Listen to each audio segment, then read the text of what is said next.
presented by Mathli Express Music.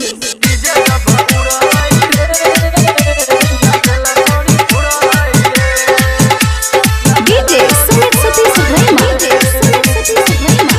Khushi recording studio Baluaha. DJ जब उड़ालाई रे नाचला छोरी पुरालाई रे कि डीजे जब उड़ालाई रे रे बात नहीं माने नाचला छोरी काने रे बात नहीं माने नाचला छोरी काने भोजपुरी बजावेला चमकाई रे कि डीजे जब उड़ालाई रे नाचला छोरी पुरालाई रे कि डीजे जब उड़ालाई रे नाचला छोरी पुरालाई रे कि डीजे जब उड़ालाई रे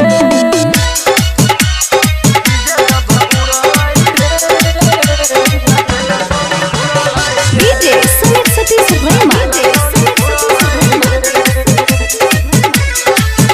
अरे लाजो शरम नहीं लागे छै एकरा नाचे में छै ई बेहाल रे नाचत भए गेल देखे गाल एकर दुनू लाल रे लगे छै गोली फुटतै चोली के सिला टूटतै लगे छै गोली फुटतै चोली के सिला टूटतै ढोरी पे एकर लेजर लाइट चमके रे कि डीजे जब उड़ाई रे नाचला छोरी फुराई रे कि डीजे जब उड़ाई रे नाचला छोरी फुराई रे कि डीजे जब उड़ाई रे